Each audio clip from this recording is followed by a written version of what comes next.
Alors les gars, j'espère que vous allez super bien. En tout cas, moi ça va parfaitement bien comme toujours par la grâce de Dieu. On va parler d'un sujet aujourd'hui parlant de la constance. Comment garder la constance dans toutes ses activités, dans toutes ses entreprises, dans toutes choses qu'on entreprend, même quand on a ça, zéro énergie. Ça arrive souvent.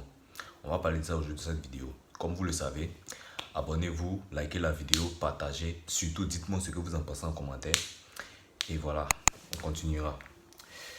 D'abord, il faut comprendre que la constance, en fait, comment régulariser cela? La constance, ce n'est pas forcément fait 100% tous les jours.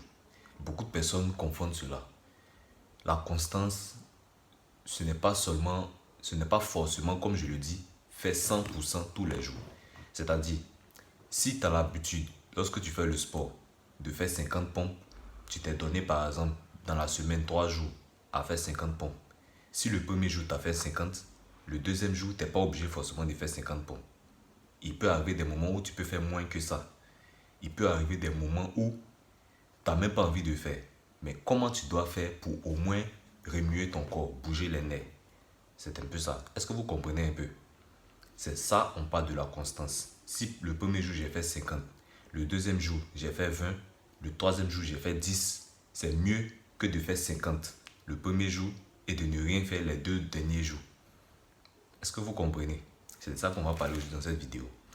Alors, ce que tu dois faire dans un premier temps, il faut accepter que, comme je l'ai dit, j'allais même en venir, accepte que tous les jours tu ne seras pas à 100% parce que tu n'es pas une machine, tu n'es pas un robot. D'ailleurs, je me souviens, ma défunte tante me disait, même une machine se gâte.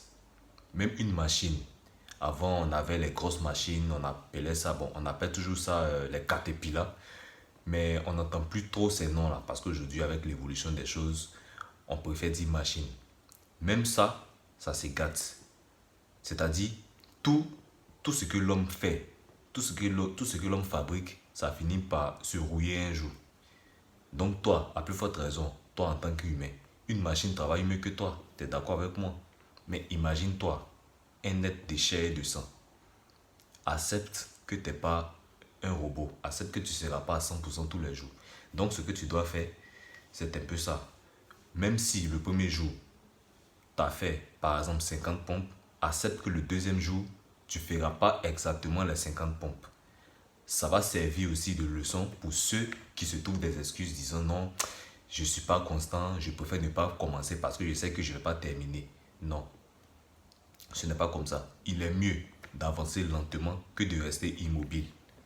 Voilà. Le deuxième point, il faut que tu redéfinisses ta façon de voir la réussite. La réussite, c'est quoi? Tout est lié dans ce que je vais dire. Par exemple, si tu as réussi à faire les 50 pompes et que le lendemain, c'est-à-dire le jour suivant, tu n'arrives pas à faire les 50 pompes, si tu as réussi à faire 10 ou 15 ou même peut-être 5, au moins dis-toi que tu as pompé, tu as fait quelque chose, tu as bougé ton corps. Même si tu n'es pas allé au bout, au moins tu as fait quelque chose, tu as bougé, c'est-à-dire tu as fait un pas pour avancer. C'est mieux que rien. C'est ça la définition de la réussite. Avant, j'arrivais à lire, par exemple, 10 pages d'un livre. Aujourd'hui, j'ai réussi à faire que 3, 4 ou 5. Même si je n'ai pas terminé, c'est bon. C'est mieux que de n'avoir rien fait. C'est mieux, franchement dit. Voici ça. C'est comme ça qu'on définit la réussite. Maintenant, la troisième chose que tu dois faire, il faut que tu mettes en place, c'est-à-dire, il faut te dire, aujourd'hui, bon, dans mon processus, selon les analyses que je fais, je vais mettre un mode minimum. Le mode minimum, tout est lié, comme je le dis. Le mode minimum, c'est d'avoir, par exemple, réussi à faire le peu qui est. Si hier, tu as fait les 50, même si aujourd'hui tu as fait 10, tu as réussi à faire le minimum. Donc, avant de vouloir ne pas faire parce que tu te sentant fatigué, même si tu as zéro énergie, rappelle-toi, est-ce qu'aujourd'hui j'ai fait le mode minimum?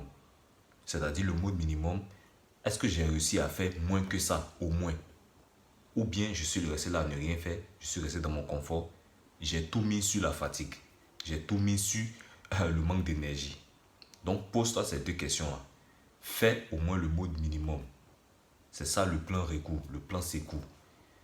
Maintenant, la quatrième chose, il faut que tu changes ton discours intérieur. ton discours intérieur, par exemple, tout est lié à ça. Tu peux te dire aujourd'hui, je suis fatigué, j'ai pas envie de faire quelque chose. Au lieu de dire cela, dis-toi au moins, je vais au moins faire un petit truc aujourd'hui. C'est vrai que je ne serai pas à 100%, c'est vrai que je ne pourrai pas faire les 50 pompes, mais étant sportif, ça dépend du domaine de chacun. Moi, je prends beaucoup les pompes parce que moi, je suis dans le sport. Je suis vraiment sportif, donc c'est mon domaine. Donc, prenez mon domaine comme exemple dans le vôtre. Voilà. Donc, si aujourd'hui, tu as dit par exemple, au lieu de ne pas dire, par exemple, je suis fatigué, il faut le dire. Au moins, je vais faire ce petit truc-là. Par exemple, même si je n'ai pas réussi les 50 pompes, je vais essayer de faire au moins 2. Qui sait? Peut-être en faisant 2, la motivation viendra pour faire 5 ou soit 15. Ça, c'est après avoir changé son discours intérieur. Donc, vous ne verrez plus les choses de la même façon. Donc voilà, quand tu as zéro énergie, il y a des jours où tu n'as pas envie de faire quelque chose. Si tu sais que tu le fais pour la constance, si tu fais quelque chose pour ton épanouissement personnel, c'est-à-dire un mal nécessaire, il faut avoir cet état d'esprit-là, il faut avoir ce mindset-là. Je pense que c'est la meilleure des choses à avoir. Donc ce que tu dois retenir, c'est que la constance, ce n'est pas être fort tous les jours, pas forcément.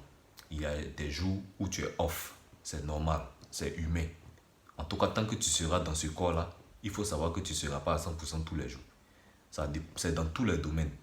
Donc les patrons aussi qui ont des employés, il faut comprendre que vos employés aussi ne sont pas vos esclaves. Il faut comprendre que ce n'est pas tous les jours qu'ils feront tout à 100% comme vous le voulez. Parce que vous-même, en tant qu'humain, vous ne pouvez pas tout faire aussi.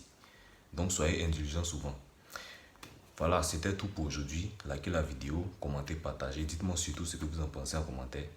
On se dit à très vite pour un nouveau sujet. Allez, ciao.